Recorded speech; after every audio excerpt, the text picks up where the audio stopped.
Hello, everyone, and welcome back to another episode of the Coaching Uncovered podcast. My name is Chris Berry, and I am going to be your host for today.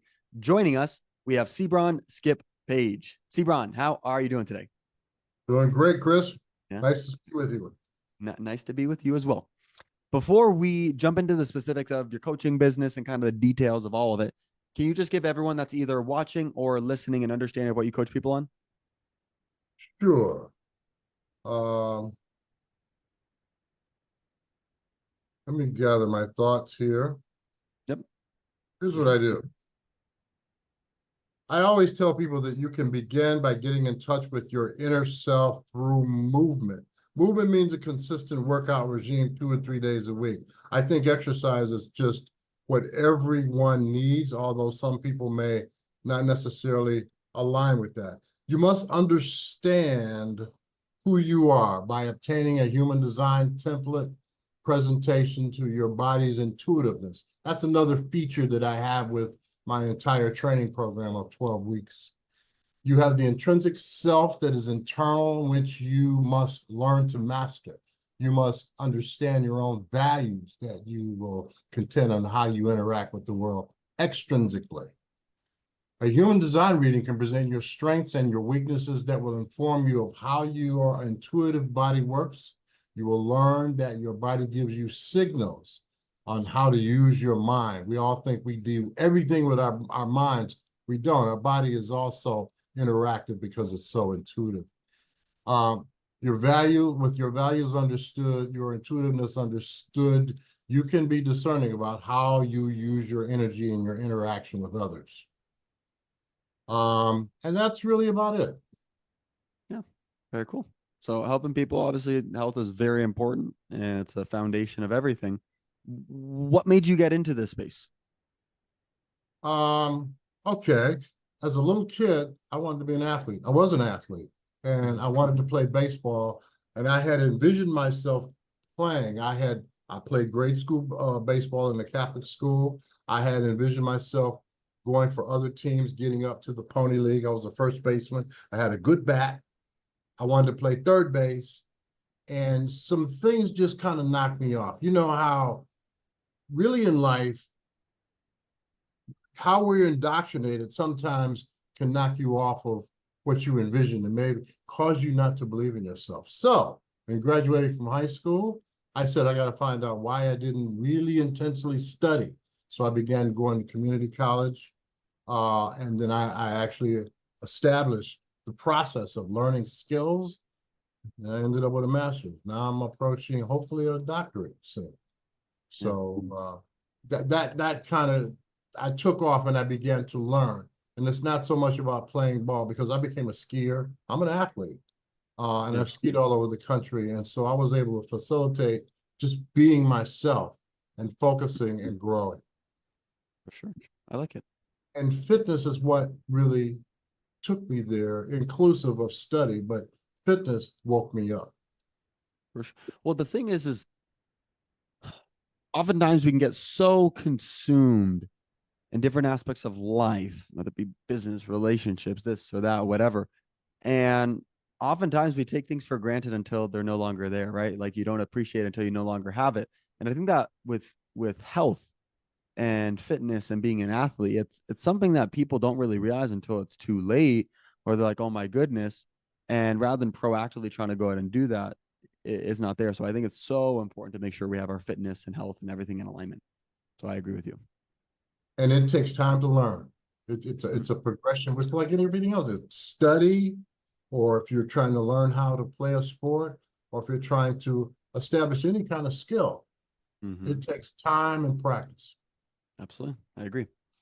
Over your time of coaching people and helping people with this, what would you say have been some of the favorite parts of it? And then what would you say have been some of the biggest challenges? The different levels after a while, I guess, in a sense, get boring. And now you want to go on to something else. After standing there, counting the reps, positioning people, it's like, there's got to be more to it than this. Then, of course, the internet came. Now it's online. So learning how to market yourself online is certainly different. And no matter which level you're on, I have found that it's very I mean, you got to find that person that really wants to learn. A lot of coaches complain that I can't get them to do the things or do their homework that I've asked them to do, because the coach wants more for the client than the client wants for themselves. So that's always been an issue. Yeah, for sure. So we've talked about your journey into, we've talked about the importance of health. We talked about kind of some of the highlights and then challenges within everything. One of the biggest challenges that I see so many coaches face is the marketing side of things. How do we go ahead and generate leads? How do we get clients that are leads that then obviously turn into clients?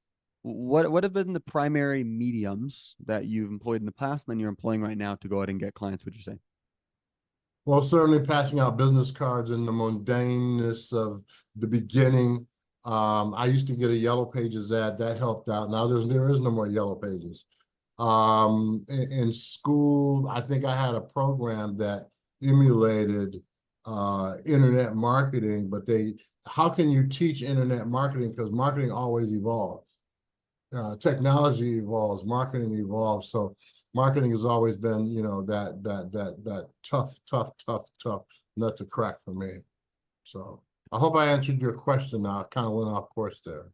No, it's helpful. It's understanding, just starting to have conversations, handing out the business cards.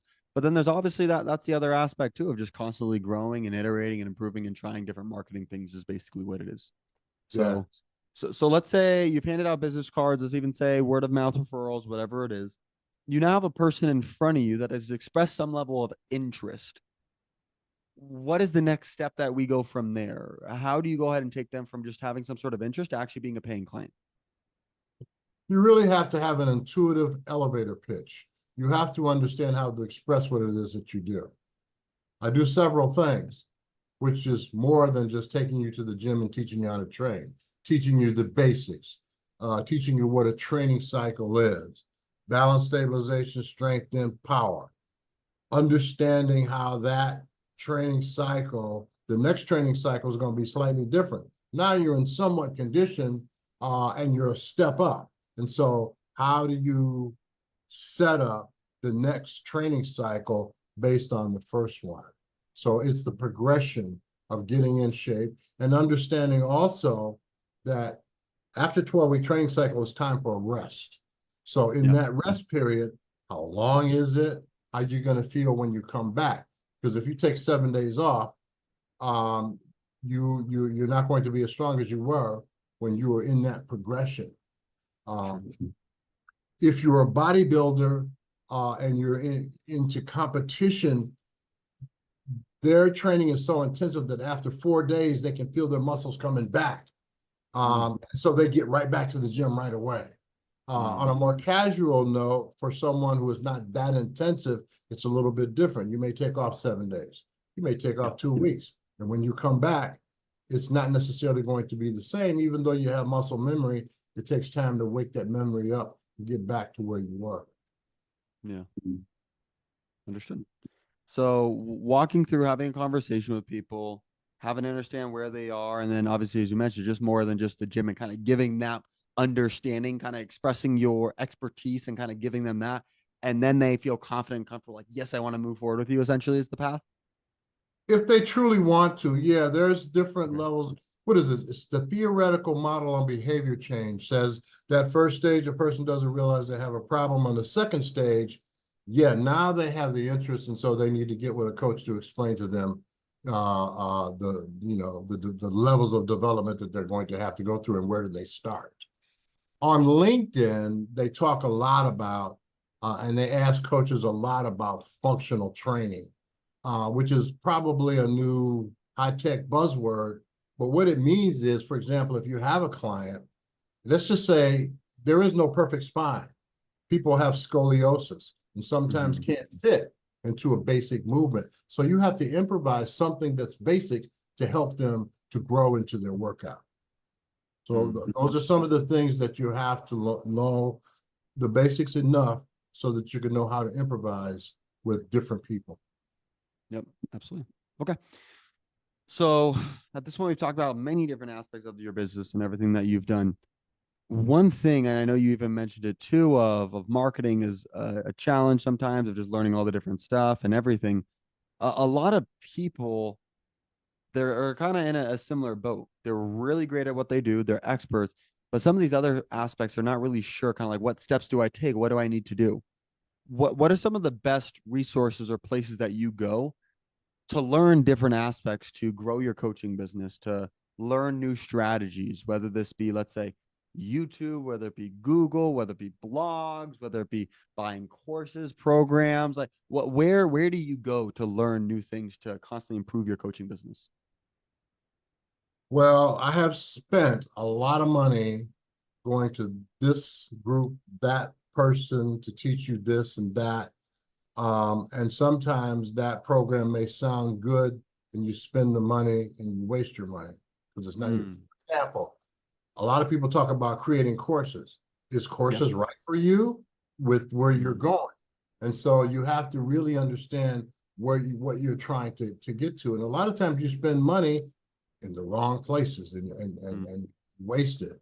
mm, I have found that working on LinkedIn gives you a variety it's a platform where you can, I like to write. So I write a lot of articles. You also have to use their video system and create videos. I learned this just recently because you have to give people an idea of who you are. They have to see you. They have to see you mm. speak.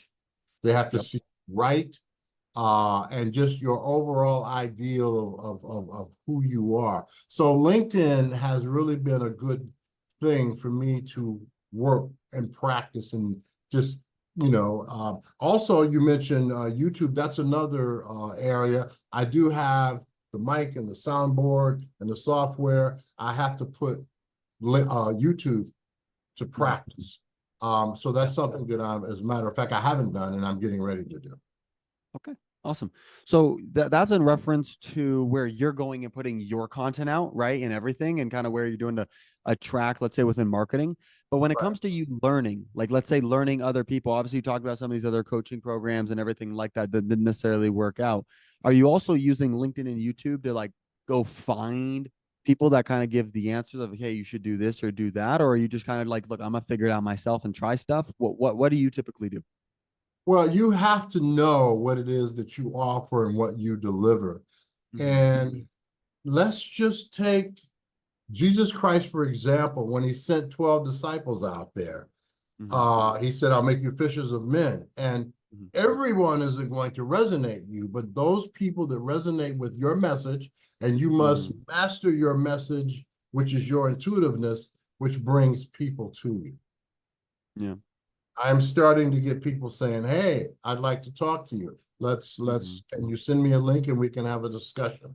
I'm just now starting to get that after over Mm-hmm. 240 proposals. Mm-hmm. Yeah. So that's just something that I'm learning recently. Okay. So a matter of just kind of doing a bunch, taking a bunch of action and learning from just kind of all the, we'll say, experiences that you get by kind of like, I do this, I get this outcome, so let me learn this is kind of the main way that you've been learning and growing in your business mostly. The experience by doing things that you really, really like to do. And of course, there's some of those things that you don't like to do, but following suit on who you are and Mm, putting that out there, if that makes any sense. yeah. I like to write, I like to talk, and so I need to Mm-hmm. do more talking. Mm, But the writing aspect is really what got me into it to give enough practice to give me enough feedback to say, well, maybe we need to try this over here, yeah, for sure. Okay. One of the last questions, because I know it's crazy to think that time has a tendency to fly oftentimes. Um, one last question that I'm really curious to go ahead and know in regards to your experience and everything. If you were starting all over, and let's even just say taking all the knowledge, experience, everything that you have right now, and you were able to talk to you day one, right when you first got started, what's one piece of advice that you would give yourself? understand your values and what you want out of life and what are the gifts that I have and how do I want to align that? What is it that you want? Mm, As and then you practice that. and you go forth in the world and you do that kind of thing. I like that a lot. We'll skip it, or I should say, Seabron. I keep going, Seabron, skipping and everything. Seabron, skip. That's okay. Thank you very much for being here. It was great having you on as a guest and everything. For anybody who really resonated with your message, or maybe just even wants a better understanding of how do I actually get this health dialed in, because as you mentioned, it's something I feel like I'm so overwhelmed and everything, and just I really resonate with your message about understanding that it takes time, and it seems like you simplify a lot of things. What's the best way for them to get in communication with you? Well, you can always find me on LinkedIn at Seabron Skip Page, but you can always reach out to me by email, Seabron at cgroupvirtualfitness.com. That's C, the letter C, groupvirtualfitness.com. Cool. That's a Amazing. website, and that's the email address to it. Awesome. Well, thank Mhm. you once again for being on the podcast. It was great having you, and we'll go ahead and we'll be in touch.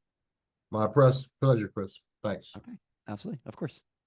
If you guys like this video, make sure to go ahead and like and subscribe. And if you'd also like to watch another episode to see how you can continue to grow your coaching business, go ahead and click right here.